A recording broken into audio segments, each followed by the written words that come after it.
Welcome back to Decoded Dialogues, where tech talks and stories spark transformation. I'm your host, Crystal Fernandez, and today we're talking about how AI is moving from experimentation into real enterprise execution. I'm joined today by Austin Maxey, Vice President of Salesforce at Apex IT, and Chris Uhl, Product Client Director for Oracle at Apex IT. We'll be discussing the launch of Atlas, how Apex IT is using AI today, and what the future looks like as AI becomes part of the way organizations implement, support, and optimize enterprise applications. Welcome, Austin and Chris. I'm so excited to have you both here today. Thank you for joining me. Thanks for having us.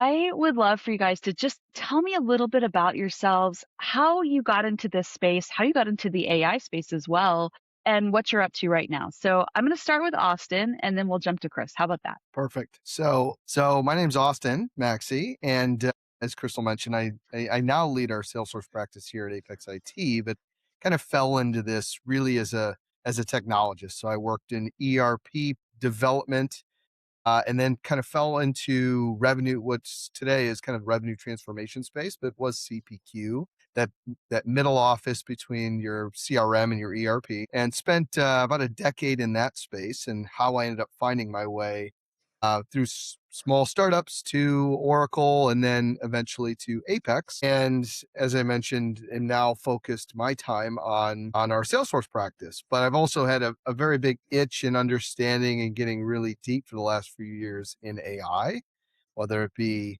just advancing my own personal life, creating projects with my family, and teaching my kids, to what we're building here at Apex. That's awesome. I love that. And Chris, how about you? I didn't take the same path that Austin took. I uh, I actually I started in the contact center or in a call center. Okay. I've been in contact centers for about 25 years now, and started all the way from just a phone person, taking care of customers and working my way through the different organization. And then started getting into systems and tools, the deployment, the migration, sort of the optimization of those processes. And that naturally led to this conversation of automation. And that's really turned into AI these days. And, recently before joining Apex, I was involved in contact center AI operations where we had done some deployments. And I wanted to kind of branch out a bit and sort of take that experience to other clients and other customers. And that's sort of how I landed in this particular space that I'm in. I love that. That's great. Okay, so why AI? Why now? Let's start with the big picture. Why does AI matter so much for Apex right now? Well, I think so. I'll start. Okay. My take has always been, how do I frame this on behalf of my customer? My customer's expecting faster, cheaper, and more efficient, and ever evolving, really. And the way that Sure. you achieve that is with AI these days. Like we create automation every day. We as consultants, we as technologists, we cannot innovate at that speed that a customer's expecting without the use of AI. So AI, well governed AI, is changing the way that we're able to respond to our customers. And us as consumers have a certain expectation as well of, what can I do and how quickly can I do something? And I think the thing I'd also add on to that is AI, particularly in the consulting space, it's actually very similar to the type of transformation we're seeing in contact center spaces. But for consultants, consultants start with a blank piece of paper. Well, AI can help remove that blank page. In a lot of ways, AI can help draft and accelerate what the consultant is already doing, and then letting that human really focus on the client needs. I love that. So, what feels different about this moment compared to earlier waves of automation and analytics? You know, I know it's a I fun think for question. Yeah, no, I think from my perspective, it really comes down to the way the technology is being applied. Previously, when you would do automation, you had to be very deterministic, right, in your responses, and you had to program it in a very specific way. And if it didn't achieve that certain way, you'd end up with a lot of frustration. I mean, if anybody has called old school automated IVR in the last 10 years, you know exactly what I'm talking about, where you're just, screaming, I just want to talk to somebody. Right. Right. But now the technology, the way you can apply the technology, it's that probabilistic style, and it's more intuitive and it's understanding. And It changes the way you engage and interact with that technology. And I think that's why it's so different. And it's really kind of coming to the fruition of the promise of AI now. And I would also add, Austin? there's two things that come to mind for me, not only as a practitioner, but in just everyday life. I think about context. So what 24, even 36 months ago, it was a Mhm. fun tool to play around with, generate images. Sure. Now I understand how to apply it. Whether it's I'm using AI to write letters, I'm using it to proofread things, or maybe it is a context layer for something larger in enterprise. Secondly, is trust. I think one, we're building better trust measures, Yeah. putting the right processes around AI, but also I think we just have an expectation these models have gotten better over time. And time it's not that long when you look at the timeline of many technologies, right? We're releasing models every month, but we have more trust in the outcomes because there's time put in, we're spending more time, but we're also building processes that surround AI to put that trust layer. Right, absolutely. So, for clients who are still trying to separate the hype from the real value, where do you think they should focus first? I know, That's a hard great question. question. So we go through processes by which we unearth value. So we'll go through and everybody's got a use case, right? Everybody raise their Sure. hand. I want to build a bot to respond to this, to inject into my chat agent, or I want to automate some data on a CRM page to get my seller more intelligence. Everybody's got all those type of use cases, but then we iterate, we ideate, and we get lost in what's first. So we try to put a measured approach. So you're generally not going to have a lack of ideas, but it's what do you then prioritize to execute upon? And it's really just a value measurement. So looking at, okay, if I do apply some type of AI to intelligence in our CRM, for instance, what is that really going to yield? Is it better insights because I've got an increased revenue opportunity because I'm serving up upsell opportunities, or am I actually reducing cost of my call center by diverting agent interaction and using AI agents, those type of things. So I think it really comes down to putting a measured approach so you don't end up in analysis paralysis. You don't Right. just go after the low hanging fruit because they generally won't generate as much value. The other thing I'll add on to that is, especially if you're trying to separate the hype, you gotta walk, you gotta crawl before you can walk. And it's going and finding, even if it seems like you look at it, and you say, this is just not a great use case. Go find the easy use case. Go build some trust. Go get some experience with it. I think that if you can build on that foundation, you will be much better to be able to distinguish between when somebody walks in and says, I can do something for you, and know, well, maybe you can't, but you can at least be experienced in the technology. Yeah. Yeah, I like that. Okay. So I think this sets the stage pretty well for what I want to talk about next. Let's talk about how Apex IT is turning that idea into something practical through, ta-da, the use of Atlas. Can you guys tell me about Atlas and what Apex IT is doing with that? So Austin, I think you've been the closest to building Atlas, right? What sparked the idea for the application in the first place? And so for the viewers, Atlas is very much a framework of what we use across Apex, everything from technology, process, and through governance. And so what started when we think about the technology, our job was trying to get closer to customers or prospects quicker. So when we talk about the speed of development, there's not a single customer that hasn't pushed back on any consultant that said, hey, I can't get the right SMEs in the room to tell you what we're doing today. Or I don't want to spend the time and money for you to detail out my as is process. I don't care about that. I want to go to the 2B.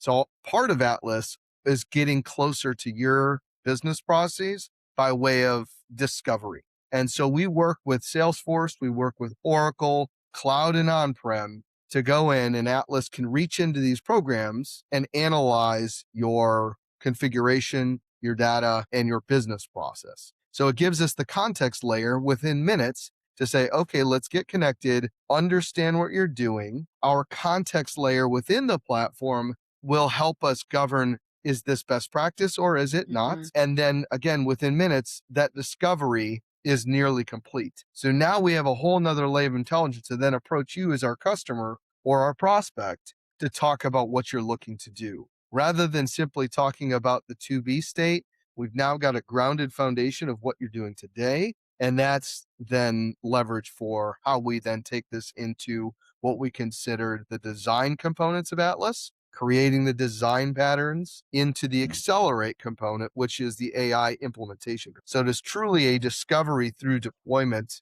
platform. Okay, so now that you've told us about Atlas, what made you think of it in the first place? I'm going to run back to that question because I am really genuinely curious. Like, what made you think, wow, we need this? Like, what sparked that idea? So, like when we were talking about when I put myself in the customer shoes, I want it better, faster, cheaper.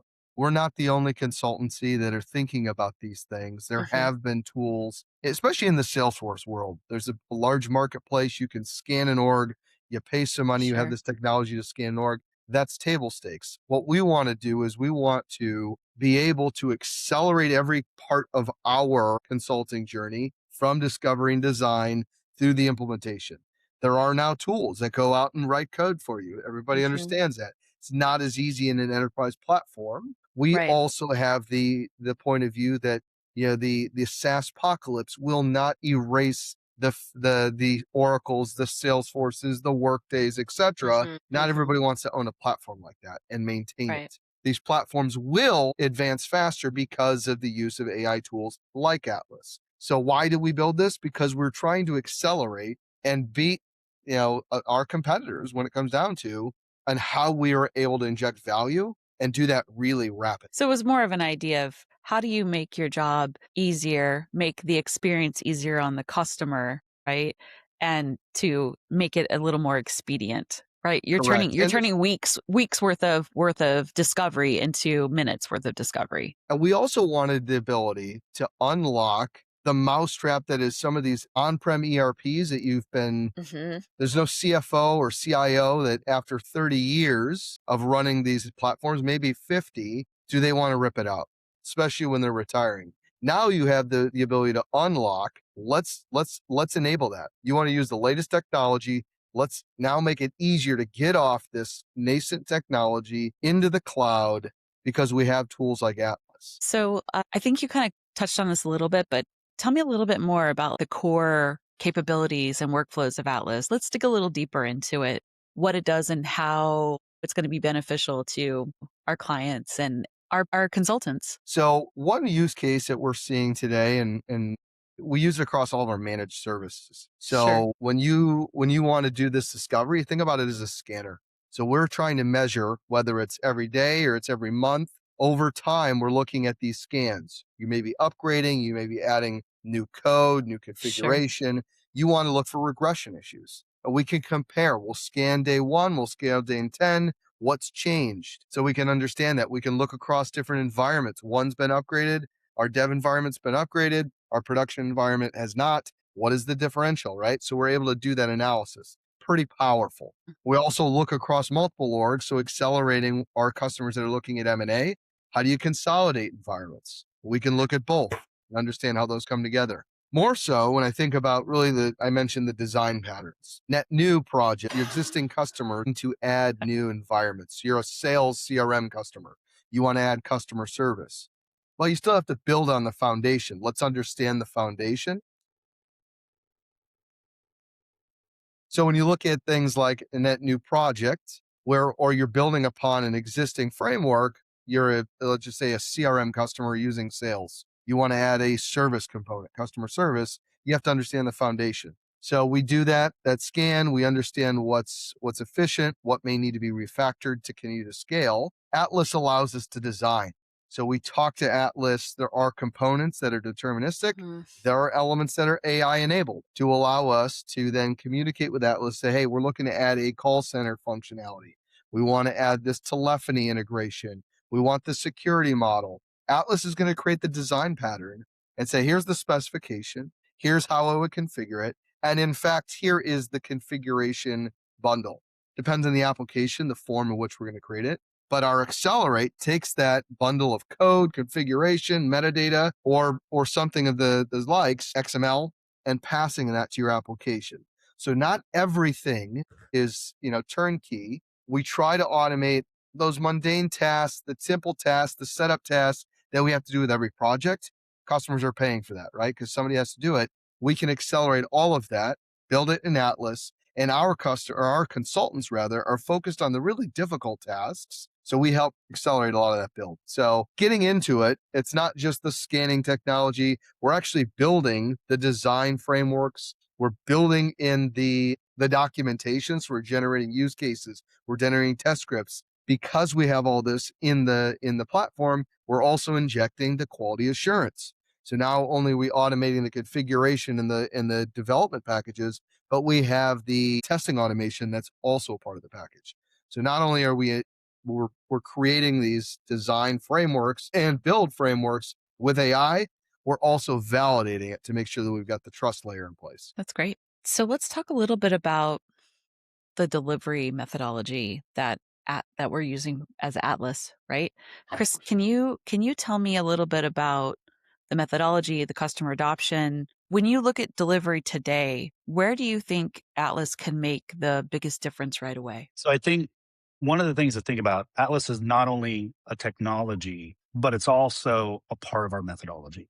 If anything, it's accelerating what our existing methodology was, right? So all of the things that we have to do as consultants, they're still getting done, right? But now they're on a much faster track. And so when I think about the things that Atlas is making the biggest difference in, I immediately think about the documentation and the user stories and that voice of the customer, right? Because there's been many times where we're gathering not only the system information, right, but then we're also interviewing that client to get information from them, and we're bringing it together in a model that can help us produce a draft user story, can help us produce, the fit gap, the process models. That typically takes a lot of manpower to do originally. And now it's being done in days and hours, where it used to be measured within weeks. And the way I think about it is, again, AI is removing that blank page, right? And providing something for the consultant to validate and to react to, and for that customer to be able to validate and react to. So how do you see Atlas fitting into the way Apex IT already delivers projects from discovery through go live and optimization? Can you tell me a little bit about that? Yeah. So the way I think about it is, this is not a separate process. It's not even AI bolt on. All right. Right. It's a complete, almost a fundamental way that we are introducing our methodology. In the past, you'd have a checklist. Well, I need to go through, I need to interview the customer. I need to go through, I need to do these things. And you're checking all your boxes down the list as a consultant. Where now what you're doing is you're putting the inputs directly into Atlas, and Atlas is producing out of all of those inputs the actual artifact, the deliverable for that client based upon all the information that's been included into it. So I think about it it is our methodology, right? Yeah. It's accelerating our projects, but it is through the lens of AI versus the lens of a human. So where can Atlas help teams reduce risk and create more consistency during implementations? So kind of coming back to the conversation of, how we're utilizing AI to run this methodology. One, AI will do the things that you tell it or train it to do. So if you say, I always want the output to look like X, Y, and Z, then that's the type of output you're going to get, right? So we're getting into the standardized deliverables. Okay. But then the other thing, and this has actually been one of the things that's been very exciting for me to see, is it improves the way we're doing requirements traceability. Now I can say, the requirement that we have here, it wasn't because a human heard it and then transcribed it down and hoped that they got it right. It's because the requirement came out of the AI, who could then go reference the exact snippet, the exact call. It's almost like writing a dissertation and you actually have citations, right? This is where it actually came from. And this is the voice of the customer saying exactly what they wanted. So being able to have that requirements traceability is huge. And then it's really giving us a good consistency to our repeatable methodology, right? You're taking out the human factor, you're putting in the AI factor with that human oversight. That. And then how should we help customers get comfortable with adopting AI enabled delivery? I know this is kind of a new concept and it's only been happening maybe the last, 6 months to a year. Yeah. So tell me a little bit about like delivery methods and practical and responsible ways of doing this. I first and foremost, transparency. You have got to be very upfront Hmm. with your customer, with your client about what is actually going on underneath the hood, right? I think I always worry when I hear someone walk into the room, do a little bit of a hand wave and say, it's okay, the AI is going to take care of it for you, right?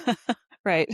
Uh, and that always worries me, right? And Right. so I always like to talk about from a transparency standpoint. This is exactly what we are doing. This is the type of methodology. This is where your data is going. Because I think that's the other thing when we think about being comfortable with AI, right? Most people don't necessarily think about the security behind the scenes, right? And Hmm. we want to talk to that client and help them assure that frankly their data is in fact safe, right? And Right. then the last thing kind of doing that is really thinking about it from a phased adoption standpoint. Again, it's very much coming back to the crawl, walk, run, right? Start, Hmm. use it a little bit, get comfortable with it, understand it. I think that's the other thing is that this is one of those technologies where you can spend a lot of time just trying to understand how the technology works, right? And I think there's almost this area of study where there's the really smart people out there that can write an LLM and understand that LLM. And I think there's a secondary area of study that's almost like an applied version Hmm. of it, right? It's the Hmm. science and then the applied science. How do you apply this wonderful technology that we have in real world scenarios? And that's where I think people need to really study is that application area. I like that because it keeps the conversation grounded in trust. It it keeps the adoption, the methodology. It's not just the technology itself. Like we're really like digging into like what you're doing, why you're doing it. I love to hear that. So this is for both of you. Can you share like a few practical ways Apex IT is already using AI in our day-to-day delivery or in our internal operations? Can you guys talk about that a little bit?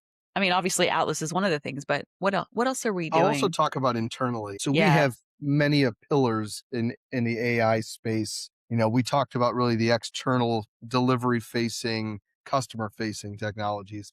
We also Hmm. use it in house very regularly, from our marketing operations to our sales operations. We use AI to help automate all the documentation that's created, whether that Hmm. be using AI to summarize meetings and create action plans, to creating SOWs and RFP responses.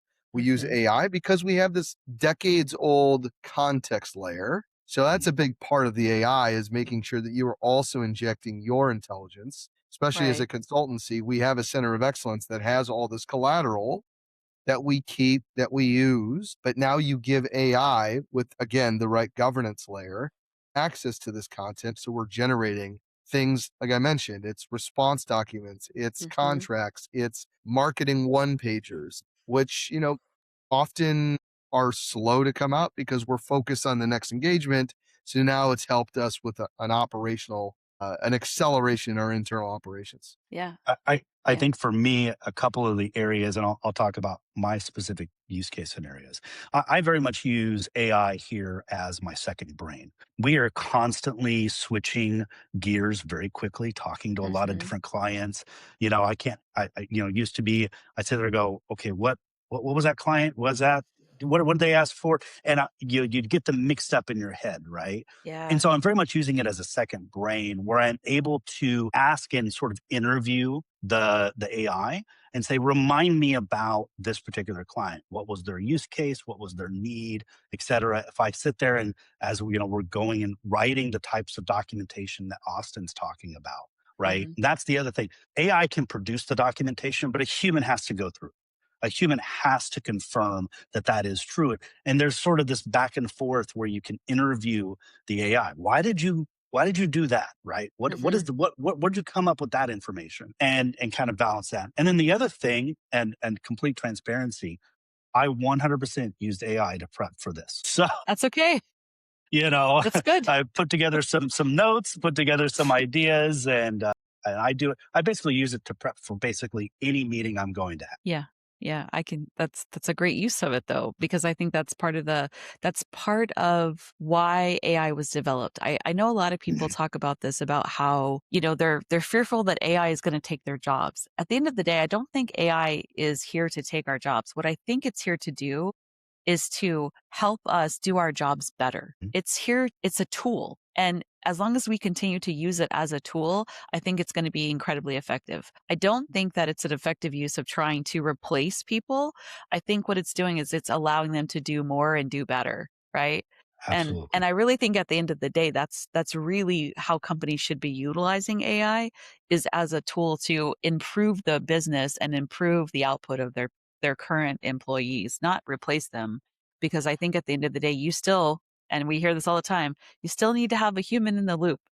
And that doesn't mean just checking on the AI. That means checking on the business too. You need to continue to have someone there that is like tangibly, Mhm. touching everything and still talking to people. So I think it's really important to keep that at top of mind. So a lot of people think that AI is mainly about speed, and we hear this all the time. Let's go faster. Let's do more, right? How can it also help reduce risk, improve quality, and create more consistency? Kind of like what I was talking about just now. Like, can you guys kind of tell me a little bit about what your thoughts are on that? Quality, consistency. What was the third one? Reducing risk.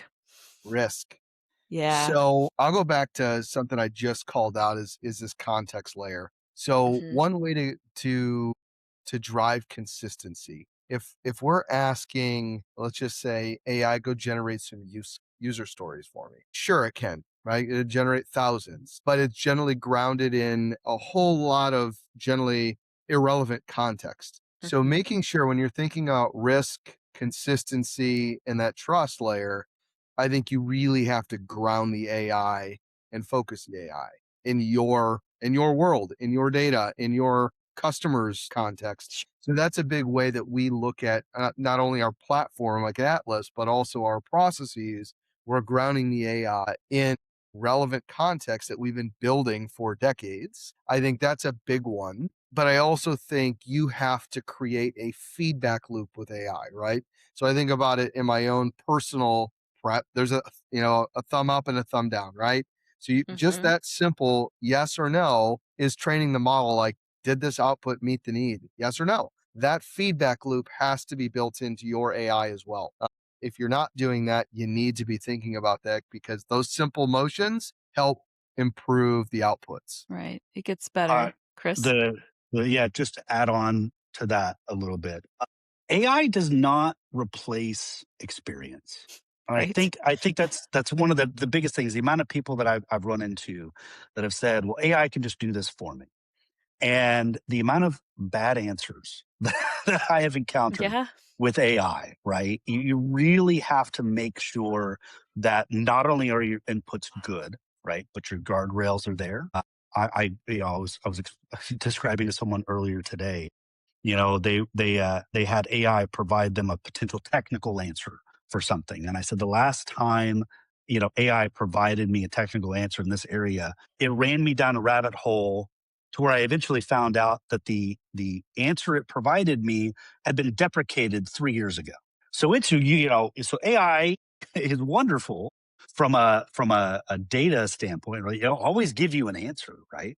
But you got to have those guardrails. You got to have the things that you put in place. And this is something we're very aware of here at Apex, is making sure that when we're training these AI models, when we're putting the customer data in, that we're getting these guardrails in place so that we are getting good quality output. We are getting good consistency in answers and our outputs there. So would you say that that's when human review and consultant judgment stay front and center, right? That that is absolutely when they stay front and center. As a matter of fact, I don't see a time where they wouldn't stay front and center unless we eventually have some type of completely new AI model. Maybe it's Chris and Austin 2.0, right? Or a Crystal Sure. 2.0. But Sure. right now in the state of the technology, I really think that the way to get the best out of AI, like you said, is treat it as a tool, not as a replacement. So, how do we make sure that AI supports the work without removing the accountability? How do we ensure that? I know it's a tough question. So I think probably one of the biggest things about the accountability, and this comes all the way back to AI is designed to give you an answer. It will give you Mhm. something, right? That doesn't mean that it's the right answer, right? And so we have, from an accountability standpoint, until we have the technology to the point where not only can it provide an answer, but it can go and revalidate that answer against experience. Sure. That's where the accountability has to stay with a human, right? And that human has to have that experience to be able to drive that. I firmly believe that you cannot make AI accountable for something. You can kind of play this all the way out to just, maybe the science fiction version of AI, right? So I won't necessarily go too far into that, but Well, I think so go ahead. let me ask you about that really quickly, because the episode Sure. before this, I had the opportunity to speak with Alex Marshall. He's the chief AI officer for Snap AI, and one of the things that he and I were discussing were autonomous operators, where they were Mhm. making decisions on their own, and they were working as a teammate, right? With folks, in day-to-day operations. And so I am curious what you guys think. Like, do you think that that is not helpful? Do you think that's dangerous? I'd love your take on that. Okay, so I have a take on it. Okay. My children are both under 18. Okay. I would Yeah. never hand them the keys to my car. That is asking for a problem, Yeah. right? Right. But I would absolutely ask them to go down the street and get the mail, because that is something that is the appropriate level for their For skill sure. set. It's the Yep. appropriate level for their age. It's the appropriate level from a task standpoint. And I think if you think about it in that sense, yes, you can absolutely have autonomous AI agents, but you have to gear the task for their level of skill. And you also have to gear the task for the level of risk that you're willing to accept as a business.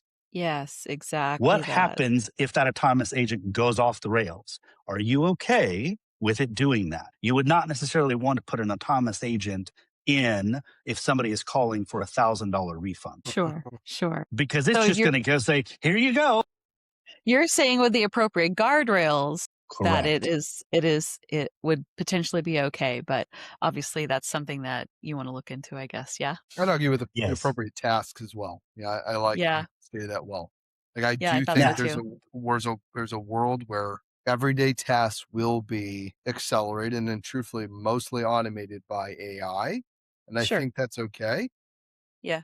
as long as we focus the knowledge base on the more complex tasks and the business outcomes. Like I don't think we're there yet where machine is making business oriented decisions successfully at scale. I'm just gonna have a little sidebar here about this. So I have actually seen where I'll give you an example. There are credit card companies that are approving and issuing credit cards to people based on their applications and the AI review.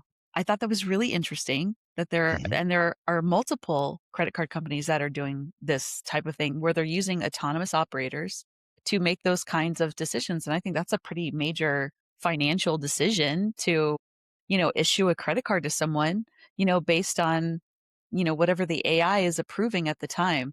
So I think that, yes, I think it's task related and it's important to have the guardrails around the tasks that you're allowing the AI to make those decisions with.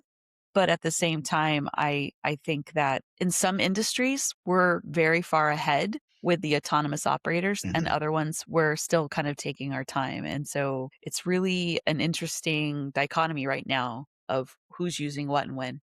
And I think it comes down to risk tolerance as well. I That. mean, kind of taking Yep. your example of the credit card companies and approving credit cards. Well, Sure. one, they have a risk model that they have Hmm. been fine tuning for Yes. years, right? Right. And so I could easily see that jumping over and saying, yes, let's do an autonomous agent in there. That being said, AI, I right now, I would not trust AI with my budget, with Right. my personal, like, it's not going to be running my books anytime soon. Right. Right. But that's because there's not a lot of buildup of that algorithm, if you will, that decision making authority in my own personal budget. Right. Well, it's For a likely more credit card company, that nuanced makes as well, sense. right? Yeah, It's likely more nuanced in your personal finances than opposed exactly. to something larger where they're literally just taking someone's credit history and their credit score and saying yes or no based on that, right? 100%. Yeah. Well, I'm All right. certainly no expert in this domain, but Yeah. interesting topic for maybe a future is where you see this going, and maybe Yeah. your future interviewees is manufacturing is a good example of where AI and robotics are intersecting very rapidly. And so you're seeing, and maybe is it 2 years out, 3 years out, we see the humanoid robots. It's becoming more real. So So what is the interesting you right should task bring that there? I don't up. know. So I actually talked to Tim Zook from Oracle last year about this, about manufacturing and I talked to a couple other folks too about like how they're utilizing AI and robotics in manufacturing, in warehouse management. It was really very interesting a topic and it was right around the holidays, so we were really digging into like that sort of supply chain and warehouse management and how they're utilizing those tools currently. They are changing literally every single day.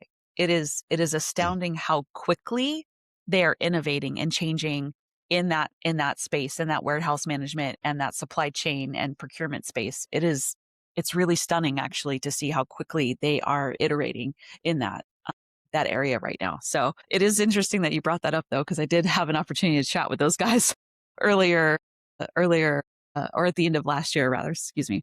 All right. Yeah, it's a So real good example of like the AI models and how they're being really advanced for yeah, these specific use cases. for sure. For sure. It is really interesting to see how, like I said, how it's iterating and so quickly. It is going like at hyperspeed. All right. So let's talk to talk about Oracle. Let's talk a little bit about Oracle and Salesforce, guys. Austin, from a Salesforce perspective, where do you see AI creating the biggest opportunity for clients right now, and for consultants and for partners and things like people like that? So I am in the camp. So when we think about in the Salesforce ecosystem, they consider Agent Force. That's on Hmm. platform AI, right? It's their Salesforce's tooling. I'll first start by saying when you're thinking about AI, the best AI engineers are just the curious engineer, in my Hmm. opinion. You don't have to have this deep background in model, engineering, data science, decision science. A curious engineer will be the most dangerous and most effective AI engineer. And I say that because anybody in a agent force setting can create an agent. So some of those use cases we talked about, I want to create a chat agent to deflect cases coming in, or I want to create a chat agent to respond to these type of inquiries. That is not very hard to do on these platforms. Very declarative. You don't have to have technical skill set. It helps you build these agents. Where Sure. I think is us as consultancy, the biggest value for our customers in this ecosystem is what we're doing with Atlas is accelerating implementation speed. It's twofold. It's not only that, but it's also creating the right software development lifecycle, which is in my mind a very different mechanic than what we do today. When we build these monolithic platforms, it takes months, it takes years, and Hmm. that process moves, right? We've got locked down with AI, these processes go much faster. So you set up that construct, but where you really inject the value is the acceleration of large module creation, development. It could be infrastructure, could be Sure. net new clouds. It's not the agents that do one task or two tasks, because I think any customer with the right enablement should be able to do that. You don't need us to do that. What you need consultancies with a lot of rich experience in these domains is really whether you're setting up a platform to accelerate M&A and your IT stack needs to be as agile as it can Hmm. be. Hmm. And that's where I think where we see the most value, whether it's Salesforce, Oracle, or beyond. You don't need us to build onesie twosie agents to that are focused on a task. Yeah. And Chris, how about from the Oracle side, from the Oracle perspective? Yeah, I think there's a couple of interesting things that are happening within the Oracle space in this. One, I think Oracle's approach is very much sort of geared towards prompt engineering. Hmm. So if you can sort of think about how you want something to happen, instead of having to programmatically or some other type of way describe it, right? You're just using natural language very much as if I'm a prompt engineering or I'm Hmm. prompting an AI. And I think the other piece of it is that within the Oracle ecosystem, if it's in Oracle, you're not having to do any type of additional integrations or connecting the wiring to make something happen. If the data is available and it's in the ecosystem, you can just go in and in your prompt say, I want to compare or I want to do whatever I want to do with the data. And the amount of the ability to sort of inject it into a workflow that's already in play. The way I described it recently was if you can imagine a process, because at the end of the day, all of these tools and applications, all they're doing is processing data that's flowing back Right. and forth. Right. And if you could just inject or intercept somewhere in a flow and live, if you wanted to write a prompt or write some type of quote unquote code against that input and then have something happen, that's sort of the power that you're getting out of the Oracle system is that sort of intercept, have that very complex prompt against it, and then having those outputs come out of it.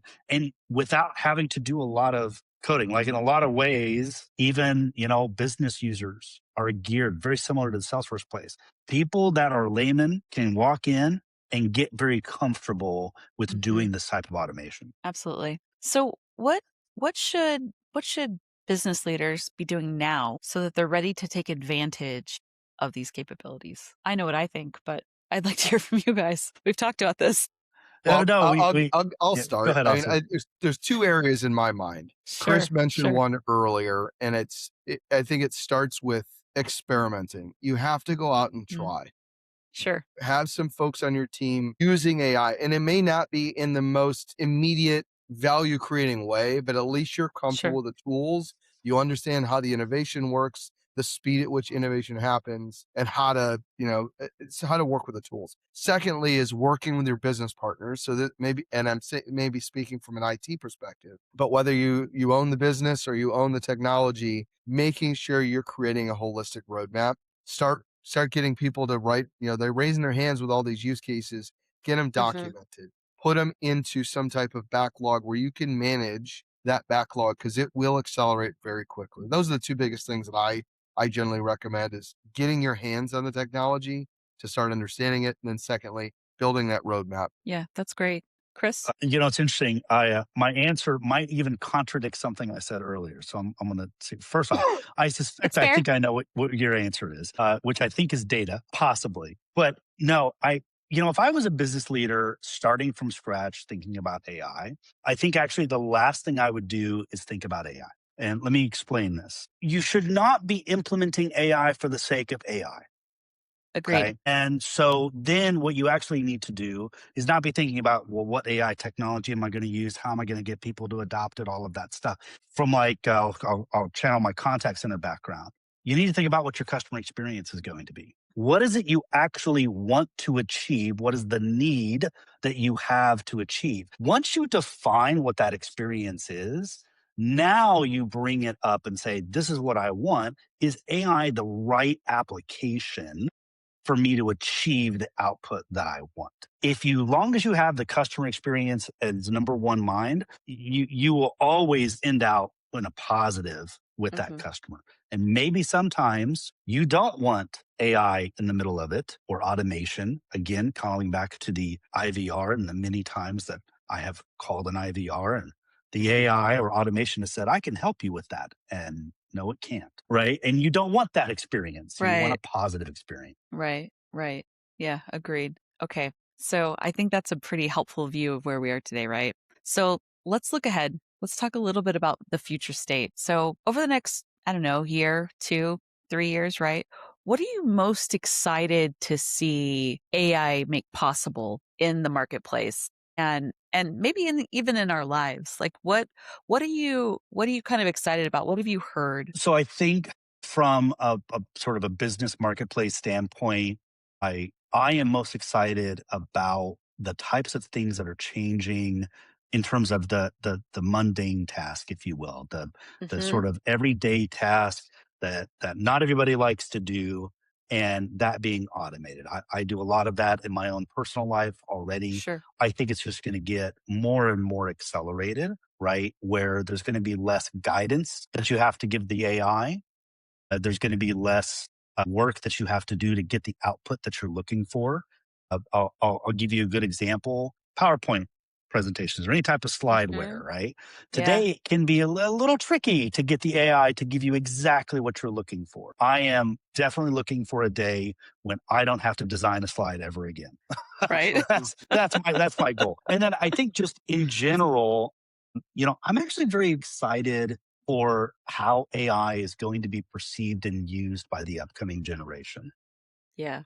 My children, I do let them interact with AI in somewhat of a supervised fashion, but they Hmm. have come up with some of the most inventive ways of applying AI in their lives. And I looked at her and I go, "Oh no, I'm now the old person in the room, and my kids are going to eventually be telling me, okay, Dad, this is how you have to use AI when I'm 30 years from now." So Right. I'm Right. not looking forward to that day, but I'm very much looking forward to it.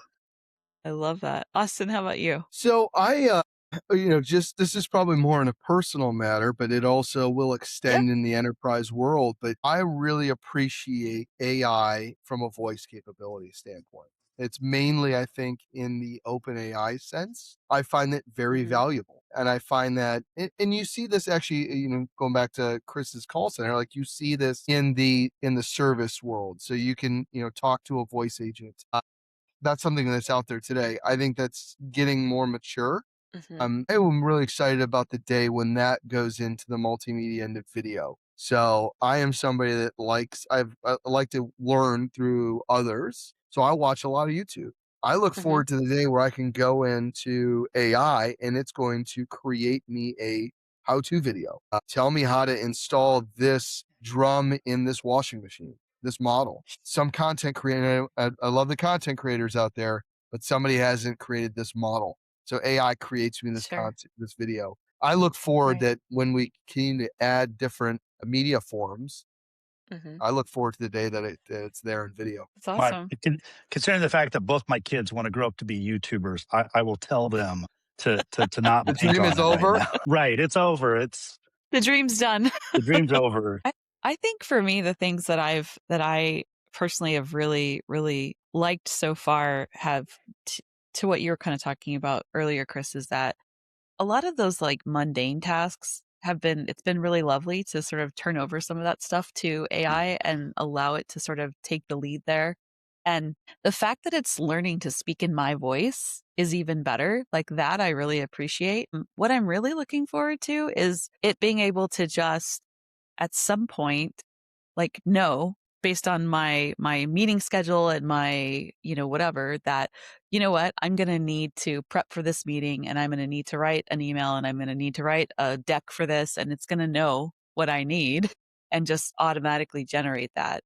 That's what I'm looking forward to. And I know that that is coming. I've already seen some Mhm. kind of things that are close to that. I think you can do that with Claude. Right now, you can ask Claude to sort of be your assistant and do those things. So I'm really looking forward to that in the future. But in the business space, what I'm looking forward to is I'm looking forward to it improving the way we deliver projects and the way we deliver managed services. Like, managed services is my sweet spot.